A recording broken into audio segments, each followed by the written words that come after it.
Imagine for a moment the quiet setting of an ordinary family living a simple life, filled with routines, warmth, and the little joys that come with being together.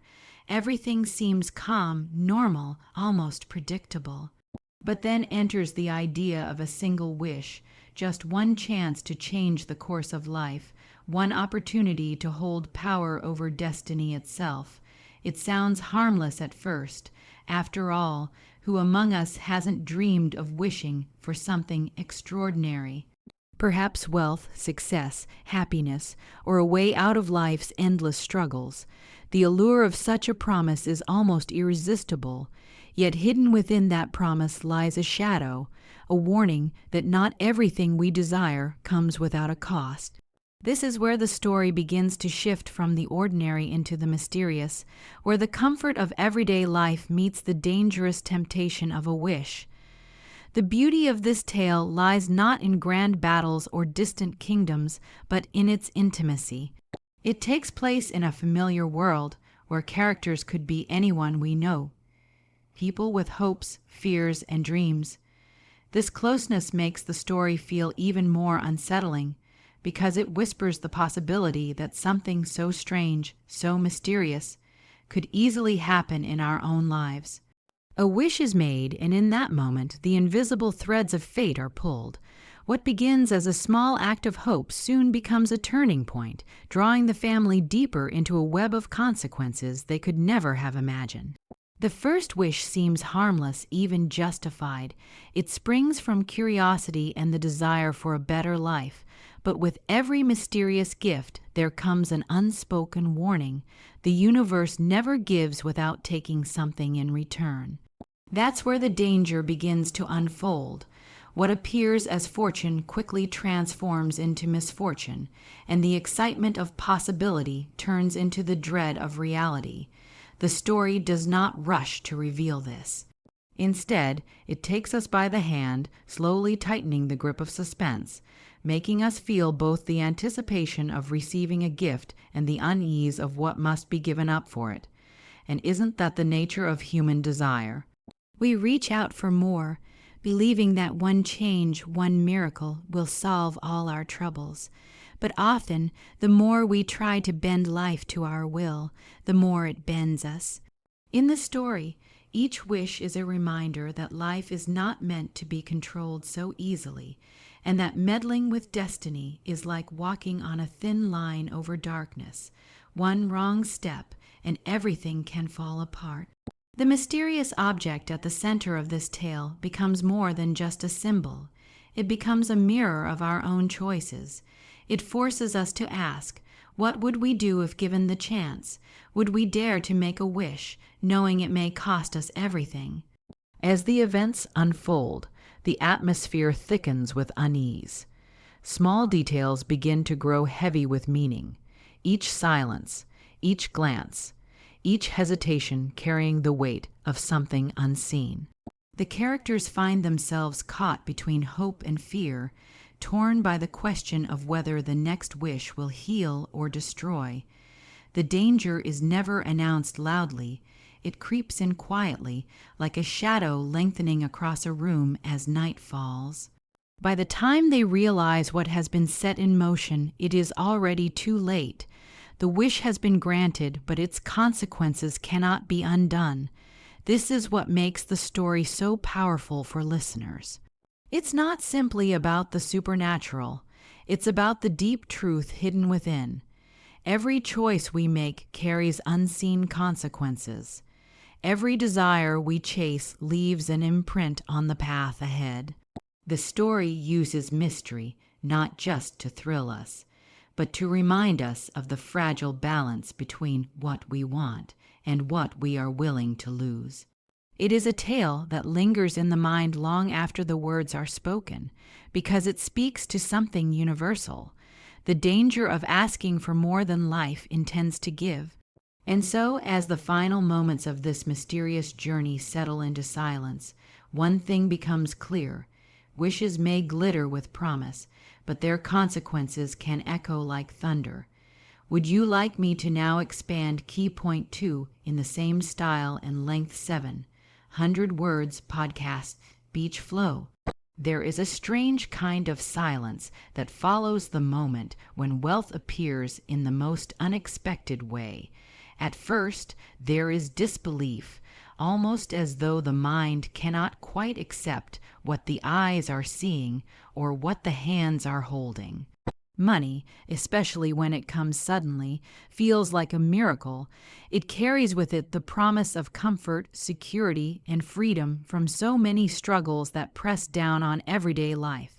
The thought of bills paid with ease, of long forgotten dreams made real, of a life without constant worry. These are powerful ideas.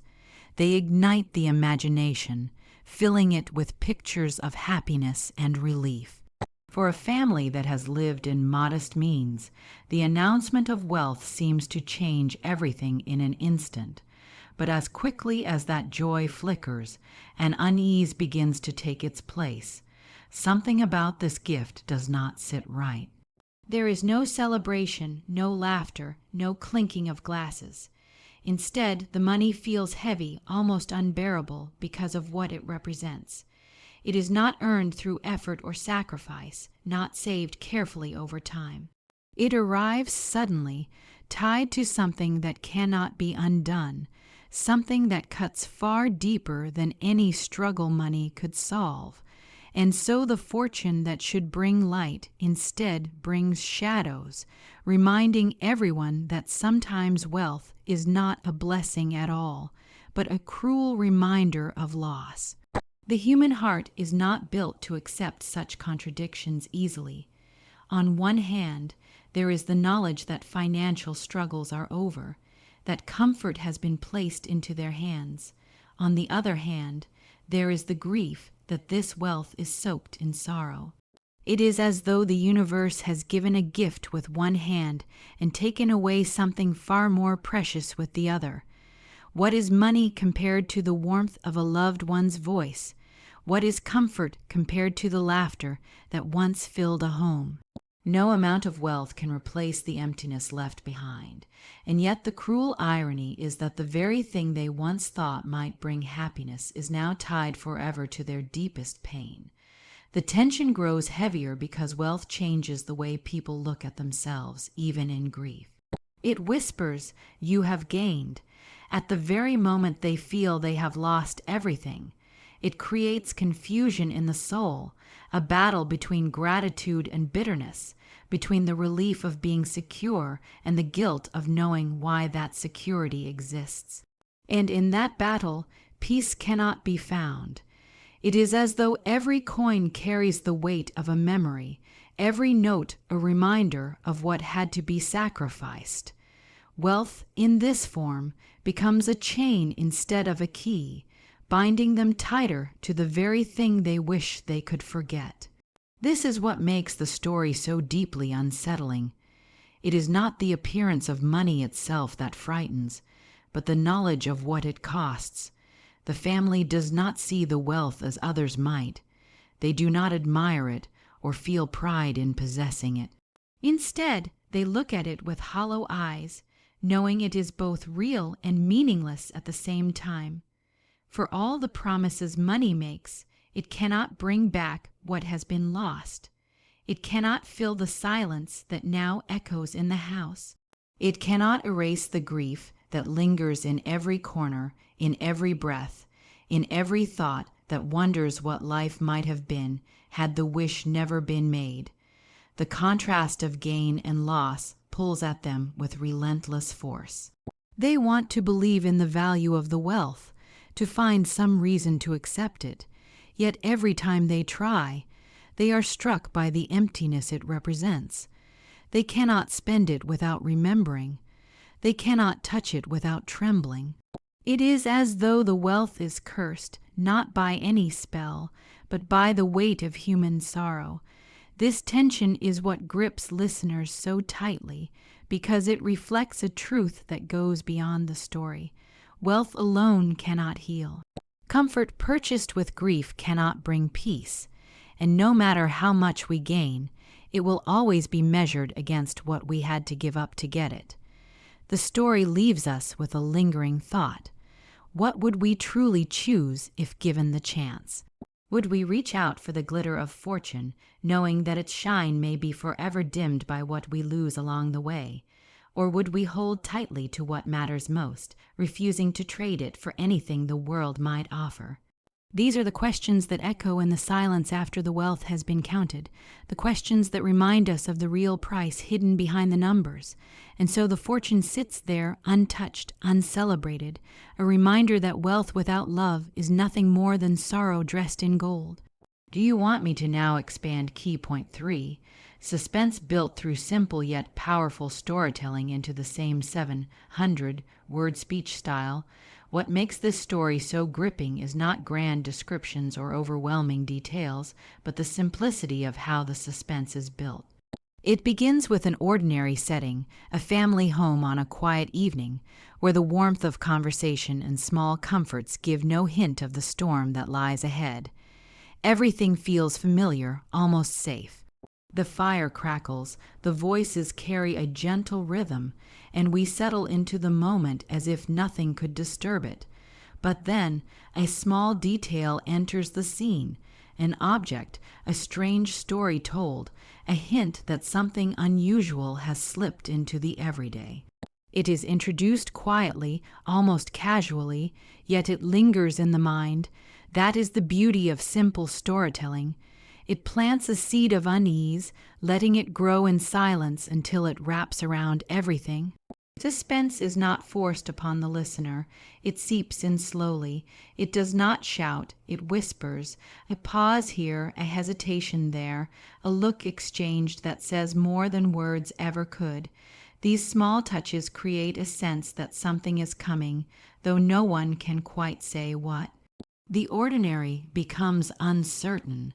Every sound feels sharper, every silence heavier, and in this stillness, imagination begins to take over. We start to wonder, to question, to anticipate. The story holds us not with noise, but with quiet, quiet that stretches long enough for fear to slip in unnoticed. What is remarkable is how little is needed to make the heart race. A simple line spoken in half-truth, a hand closing around an object, a knock that comes too late at night. None of these are grand gestures, but each carries weight because of the way they are delivered. The suspense builds step by step, in a rhythm so natural that we hardly notice until it is too late, until the atmosphere around us feels heavy with dread. And still, nothing terrible has happened yet. That is the genius of it. The fear of what might happen is far stronger than anything that has already taken place. The family at the center of the tale does not realize at first what they have invited into their lives. Their words are playful, their actions filled with curiosity, even laughter. But woven beneath those moments is a thread of danger, thin yet unbreakable, pulling tighter with each passing scene. We, as listeners, hear it before they do. We sense the shift in tone, the change in the air, and we find ourselves leaning closer, waiting for the inevitable. The suspense grows not because of sudden shocks, but because of patience, because the story dares to wait, letting fear ripen until it becomes unbearable. This simplicity is powerful because it mirrors life. Danger does not always announce itself with thunder and lightning. Often, it slips quietly into the corners of our days, unnoticed until it is too late. A door left open, a choice made in jest, a word spoken carelessly. These are the small things that can carry enormous consequences. And in the story, it is exactly these small things that hold the most weight. A wish whispered in half-belief, an object held without caution, a silence that grows too long. All of them are ordinary, yet each is transformed into something extraordinary by the power of suspense. As the moments unfold, tension is built not by what is shown, but by what is left unsaid. The pauses, the quiet looks, the sudden shift in tone. These create a space for our minds to wander, to imagine the worst, to feel the danger before it arrives. The storyteller gives just enough, never too much, trusting the listener to fill in the shadows, and it is in those shadows that suspense truly lives. By the time the truth begins to reveal itself, we are already trapped in the atmosphere, already holding our breath. Every movement feels louder, every word feels heavier, and the story grips us in a way we cannot escape. We realize that what began as something simple has become something unforgettable. Suspense has grown from the quiet into a force so strong that it pulls us into the heart of the tale, making us feel every moment as if it were our own.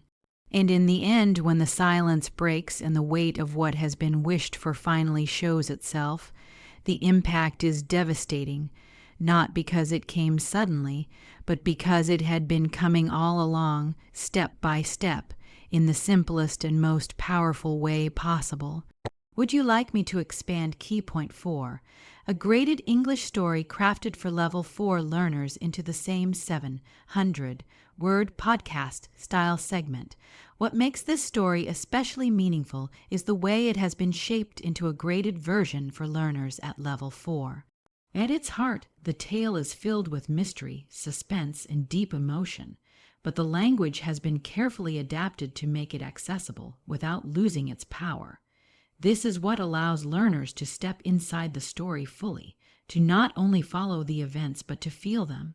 The sentences are clear, the words familiar, yet they carry enough weight to draw the listener into an atmosphere where imagination does the rest. This balance between simplicity and depth is what makes a graded story so effective. It teaches without ever sounding like a lesson, and it entertains without ever confusing or overwhelming. When a learner listens to such a story, they are not just practicing words and grammar, they are entering into an experience. Every line is a chance to connect language with emotion. The fear, the suspense, the curiosity, all of it becomes part of the learning process. At Level 4, the vocabulary is rich enough to challenge the listener, but not so advanced that it breaks the rhythm of understanding. This careful shaping ensures that the focus is never lost. The learner is able to stay within the world of the story while steadily building their skills. It is storytelling with a purpose, and the purpose is both to move the heart and to strengthen the mind. The story itself provides an excellent model of how language can be used to create mood and tension.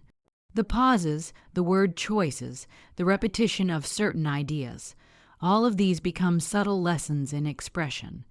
A listener begins to notice how suspense is created through simplicity, how a sentence can carry both meaning and emotion at the same time. Without even realizing it, they are learning how to use English not just to communicate facts, but to communicate feelings, to tell a story, to create an atmosphere. That is a skill that goes far beyond textbooks and drills. It is a skill that makes language alive. There is also the way the narrative draws listeners into conversation with themselves. As the events unfold, the listener is silently asking questions. What will happen next? Was the choice wise? Could I resist the temptation of such a wish? This engagement is exactly what makes graded readers powerful. They invite learners not only to listen, but to think, to imagine, to participate. And through that participation, language becomes more natural. It is no longer about memorizing structures, but about living within the words. At Level 4, the story strikes a balance that allows for growth. Learners are pushed just enough to stretch their skills, but not so much that they are lost or discouraged.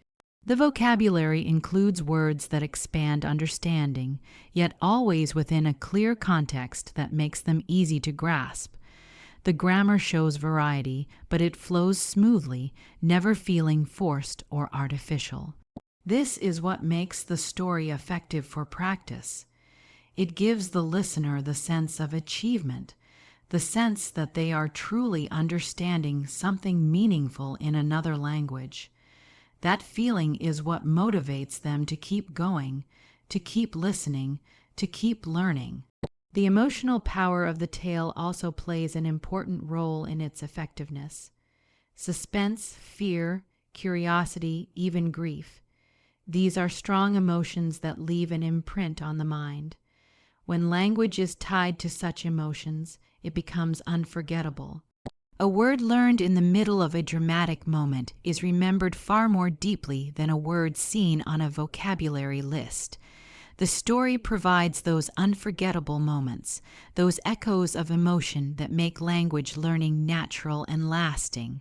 What is perhaps most striking is how the story maintains its depth even in this adapted form. Nothing essential is lost. The mystery remains, the tension is intact, and the moral lesson still strikes with force. This shows that simplicity does not mean emptiness, it means clarity. The words may be fewer, but the weight of the tale remains, and that clarity is what makes it possible for learners to enjoy the story fully, to be part of its suspense, and to carry its message with them long after the last line is spoken. This is the art of graded storytelling, to open the door wide enough for learners to enter, but to keep the path rich enough that every step inside teaches them something new. And with every step, they discover that language is not only about learning words, but about entering new worlds. Language becomes more than study, it becomes experience. One of the most valuable aspects of this story is how it becomes perfect practice for listening, comprehension, and vocabulary all at once. When a learner listens to it, they are not only following a plot, but also engaging with the language in a living, breathing form. The words are spoken in rhythm, the sentences flow naturally, and the tone shifts with the suspense, creating an experience that trains the ear to recognize meaning beyond just individual sounds. This is listening practice in its truest sense, immersing the learner in language that feels alive, where every pause, every repetition, every emphasis helps to shape understanding. Comprehension grows because the story is not just words on a page. It is meaning carried through events, emotions, and consequences. When the characters speak, their voices reveal more than just information. They reveal fear, hope, doubt, and longing. A listener begins to catch these shades of meaning, to understand not only what is said, but also what is felt. That is the power of narrative. It pulls the learner deeper, forcing them to connect ideas, to anticipate what comes next, to hold details in memory so that the unfolding events make sense. Each step forward in the story is also a step forward in comprehension, and this growth happens naturally without pressure because the listener is drawn in by the desire to know what will happen. The vocabulary practice within the story is equally powerful. Words appear not in isolation but in context, surrounded by sentences and images that bring them to life. A learner does not just hear the word wish. They hear it tied to fear and temptation. They do not just encounter loss. They feel its weight through the silence of the characters. This kind of practice ensures that vocabulary is not simply memorized, but experienced, and once a word is experienced, it is remembered far more deeply. This is why stories are such effective teachers. They make words unforgettable. Listening carefully also builds awareness of rhythm and pronunciation. Learners notice how certain words are stressed for emphasis, how a pause can change the meaning of a line, how tone rises and falls to carry suspense. This attention to sound is what allows them to grow more confident in their own speech later. The story becomes not only practice in hearing words, but also in feeling the music of the language. And the more that music is heard, the more natural it becomes to reproduce it. The beauty of practicing with a graded story like this lies in the balance it offers. The language is not so simple that it feels childish, nor so complex that it feels unreachable. It sits in the perfect place where challenge meets clarity. Learners stretch their skills without being overwhelmed. They encounter new words and structures, but always in a way that makes sense within the story. This steady growth builds confidence, and confidence is what makes learners keep going. They finish not only with a better understanding of the tale, but also with the satisfaction of knowing they can handle more than they thought. And because the story is filled with suspense, learners stay engaged from beginning to end. This is important because true listening practice must hold attention. A bored listener hears only half the words, but a captivated listener hears everything. Suspense ensures that attention never wavers. The listener leans forward, eager to catch the next clue, the next detail, the next twist. And in that eagerness, comprehension sharpens, vocabulary expands, and listening skills grow stronger without the learner even noticing how much work they are doing. It is in this natural flow that practice becomes most effective. Instead of drills and exercises that feel heavy, the learner experiences growth as part of a story that is enjoyable in its own right. They are motivated not by obligation but by curiosity, by the desire to reach the end. And when the end comes, they are surprised to realize how much they have understood, how many new words they have gathered, how much clearer the language feels. That realization is powerful. It transforms practice from a task into an achievement. Through the simple act of listening to this story, learners are given exactly what they need: the chance to strengthen their ears, their minds, and their word knowledge all at once, while being carried along by a tale that refuses to let go. The story becomes not just practice, but progress disguised as suspense. What makes this experience even more special is the way it is presented in a podcast-style narration. There is something powerful about hearing a story told directly to you, in a voice that carries not only the words but the emotions behind them. It is not like reading silently on a page where the imagination must work harder to bring the text alive. Instead, the narration surrounds you, guiding you through the story, helping you feel every moment as if you are there. This is what makes it immersive. It draws the listener in completely until the outside world fades and only the voice and the unfolding events remain. A podcast-style telling has a rhythm of its own. It is conversational, as though someone is sitting across from you, speaking not to a crowd, but directly to you. This intimacy makes the experience more engaging because it feels personal. Each pause, each change in tone, every subtle shift in volume serves a purpose, leading you deeper into the tension of the tale. The narration does not just tell the story, it breathes life into it. You hear the unease, the hesitation, the quiet dread, all of which sharpen the suspense and make the experience unforgettable. This approach also benefits learners in ways that text alone cannot. When a story is spoken aloud, it gives the listener a model of pronunciation, rhythm, and stress. Words are no longer abstract symbols on a page. They are sounds flowing together in natural patterns. Learners begin to notice how sentences rise and fall, how certain words are stretched for emphasis, how silence itself can carry meaning. These are details that make comprehension richer, and they are details best learned by hearing language in action. In this way, the story becomes not just something to understand, but something to feel. The immersive quality of podcast narration also creates space for imagination. As the voice describes the quiet room, the strange object, the tension of a wish, the mind fills in the rest.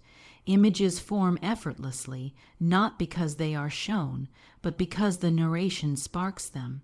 This is the difference between simply processing words and truly experiencing them. The listener is no longer outside the story, they are inside it, walking through each scene, seeing, hearing, and feeling as if they are part of the world being described. That sense of presence is what keeps attention sharp and memory strong. Another strength of this style is the way it balances clarity with atmosphere. The language remains simple enough for learners at level 4, but the delivery adds layers of meaning that go beyond the words. A line spoken slowly carries weight. A sudden quickening of pace creates urgency. A soft whisper of a sentence can make the heart beat faster. These are tools of narration that make the story both a learning resource and an emotional journey. The learner is not only gaining knowledge, but also experiencing how language can shape mood and feeling. The podcast form also encourages repeated listening. Because it feels engaging and enjoyable, learners are more likely to return to it, to hear the story again and again. Each time, they notice something new, a word they missed before, a phrase that suddenly makes sense, a detail in the voice that reveals more about the character's fear or longing. Repetition in this way is never boring because the narration keeps the story alive with every telling. It becomes a companion, a familiar voice guiding the learner through the mysteries of language and the mysteries of the tale itself. And perhaps most importantly, the immersive nature of this narration allows learners to forget for a while that they are studying at all. They are simply listening, following, enjoying, yet while they are lost in the suspense, their skills are quietly improving. Their ears grow sharper, their vocabulary expands, their comprehension deepens. It is learning that feels effortless because it is disguised as an experience. This is why podcast-style storytelling is so effective. It turns study into something natural, something enjoyable, something that feels less like work and more like discovery. By the time the story reaches its final moments, the listener realizes they have not only followed the suspense, but also practiced deeply without even noticing. They have lived the language, breathed it, carried it with them, and that kind of learning is the kind that lasts. The voice fades, but the impact remains, leaving behind both the chill of the story and the quiet victory of growth. And so we come to the end of this journey, where suspense, mystery, and powerful lessons have guided both heart and mind. Through simple yet gripping storytelling, each moment has given us practice, insight, and growth in language. May these words stay with you not just as a story, but as an experience to carry forward.